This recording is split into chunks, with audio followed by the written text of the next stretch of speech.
Hello everyone, welcome back to my channel divine talk 333। आज के general reading का topic है, अगर आप उनसे बात नहीं कर रहे हो, आप बिल्कुल कम्युनिकेशन में नहीं हो, तो क्या उनको कुछ फ़र्क पड़ रहा है? आप साइलेंट हो गए हो, आप खामोश हो गए हो, तो क्या उनको फ़र्क पड़ रहा है या नहीं पड़ रहा है? तो आज हम आपके पर्सन को कुछ इफ़ेक्ट हो रहा है या नहीं वो देखेंगे। आपकी खामोशी का असर उनके दिल पर क्या हो रहा है वो देखेंगे, ठीक है? तो this is timeless general reading, तो उस हिसाब से कंसिडर करना। Let's start. आपकी खामोशी का असर आपके पर्सन पे क्या हो रहा है? आपकी खामोशी का असर आपके पर्सन के ऊपर क्या पड़ रहा है? 10 of swords, 4 of pentacles, strength, judgement, 3 of pentacles. आपकी खामोशी का असर आपके पर्सन के ऊपर क्या पड़ रहा है? आपकी खामोशी का असर आपके पर्सन के ऊपर क्या पड़ रहा है? आपकी खामोशी का असर आपके पर्सन के ऊपर क्या पड़ रहा है? तो यहाँ पे मुझे ऐसे दिखाई दे रहा है कि जब से आप साइलेंट जोन में चले गए हो, जब से आप बात नहीं कर रहे हो, असर तो हो रहा है, नो डाउट। आपके पर्सन बहुत ज़्यादा लोनलीनेस फील कर रहे हैं, हार्ट ब्रोकन फील कर रहे हैं, अकेलापन है उनके लाइफ में। उसके साथ साथ अभी वो आपके लिए काफ़ी पॉजिटिव हो गए हैं। उनको ऐसा लगता है कि जब से आप उनसे बात करना छोड़ दिया है, आपके बारे में उनके पास कोई भी इंफॉर्मेशन नहीं है। ही इज़ फीलिंग दैट आप पहले से ज़्यादा साइलेंट होने की वजह से वो आपके बारे में जान नहीं पा रहे हैं कि आप कैसे हो, आपने मूव ऑन किया है, आपकी लाइफ में कोई आ गया है। He is very much thinking about that, और उनको ऐसे डर है कि आपको वो कहीं खो ना दे। इस नो कॉन्टैक्ट या खामोशी की वजह से उनको ये पता चल गया है कि you are source of happiness for them.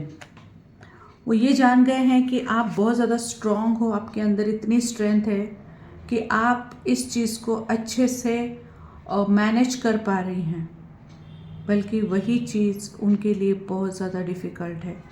उनको ऐसा लग रहा था कि शायद आप जो खामोश रह रही हो, कुछ वक्त के बाद आप ही उनके पास जाओगी, आप ही उनसे बात करना शुरू कर दोगे, आप ही उनसे इनिशिएटिव लोगे। तो लेकिन जैसे जैसे वक्त बदला, उनका जो थिंकिंग है आपके लिए चेंज हो गया। उनको ऐसा लगा कि शायद आप बहुत वीक हो और आप बहुत ज़्यादा दिन उनके बगैर नहीं रह पाओगे, लेकिन उनका ये परसेप्शन आपके लिए मुझे बदलता हुआ नज़र आ रहा है। अभी वो ये सोच रहे हैं शायद वो आपसे ज़्यादा वीक हैं, क्योंकि आपको फ़र्क नहीं पड़ रहा है, ऐसा उनको लग रहा है। उनको ऐसा लगता है कि अभी आप काफ़ी प्रैक्टिकल और स्ट्रेट फॉरवर्ड हो गए हो, और उसके साथ साथ वो ये सोच रहे हैं आपके लिए कि आपको अभी वो जानने लगे हैं असलियत में। जो भी आपके लिए उनकी जो थिंकिंग थी पास्ट में काफ़ी टेकन फॉर ग्रांटेड वाली थी, अभी वो आपको एक स्ट्रॉन्ग, कॉन्फिडेंट और एक स्मार्ट पर्सनालिटी समझने लगे हैं। वो ये भी समझ रहे हैं कि आपके साथ कहीं ना कहीं डिवाइन एंजल का हाथ है, कहीं ना कहीं आप एक पावरफुल सोल हो, इस तरह से वो आपको देखते हैं। आपसे बात करने के लिए या आपसे कांटेक्ट करने के लिए वो किसी फ्रेंड के साथ भी यहाँ पे कम्युनिकेट करते हुए नज़र आ रहे हैं। वो किसी से राय ले रहे हैं कि कैसे आपको अप्रोच किया जाए, क्योंकि वो जानते हैं कि इस रिलेशन में उन्होंने आपके साथ जस्टिस नहीं किया है। तो अगर यहाँ देखा जाए कि उनकी क्या सिचुएशन है आपकी खामोशी की, तो वो बहुत ज़्यादा वीक हो गए हैं और आपको बहुत ज़्यादा स्ट्रॉन्ग समझने लगे हैं। उसके साथ साथ अभी उनको ये लगने लगा है कि आपको उनकी ज़रूरत नहीं है, उनको आपकी ज़रूरत है। वो आपके बगैर नहीं रह सकते, लेकिन आप आराम से रह सकते हो, ये उनका कहीं ना कहीं परसेप्शन हो गया आपके लिए। लेट्स सी उनकी एनर्जी इस वक्त क्या है, आपकी खामोशी से उनकी एनर्जी में क्या बदलाव आया है। Let's see. 4th chakra, archangel Raphael, the garden and the gate, angel of love, 5th chakra and the thinking man. जब से आप खामोश हो गए हो, कहीं ना कहीं आपकी वैल्यू बहुत बढ़ गई है।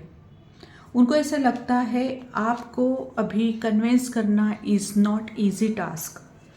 उनको ये लगता है कि आप जितने इमोशनल हो, जितने केयरिंग हो, उतने स्ट्रांग भी हो, जो उनको पहले नहीं लगता था। आपको वो एंजल ऑफ लव की एनर्जी में देखते हैं और उनको ऐसा लगता है भले आपके साथ वो बात ना भी कर रहे हों, फिर भी इंट्यूशन से आप एक दूसरे से जुड़े हुए हो। लेट्स सी एंजल आपको क्या कहना चाहती हैं। एंजल का गाइडेंस आपके लिए क्या है। Look for a sign, remain positive romance. आने वाले दिनों में आपके पर्सन आपको कहीं ना कहीं कुछ ना कुछ साइन देंगे, कुछ ना कुछ सिग्नल देंगे। आपको पॉजिटिव रहना है क्योंकि आगे चलकर आपका ये रिलेशनशिप लेवल अप या नेक्स्ट लेवल पे जाने वाला है, क्योंकि आपके पर्सन को आपकी वैल्यू समझ में आ गई है। जितना वो आपको कमज़ोर समझते थे उतने वो कमज़ोर निकले और यहाँ पे वो जो अपने खुद के लिए समझ रहे थे उससे भी कहीं ज़्यादा स्ट्रॉन्ग आप हो, ऐसा उनको अभी लगने लगा है। तो ये रही आपकी रीडिंग। जितना रेजोनेट हो उतना लेना, बाकी का छोड़ देना। Thank you.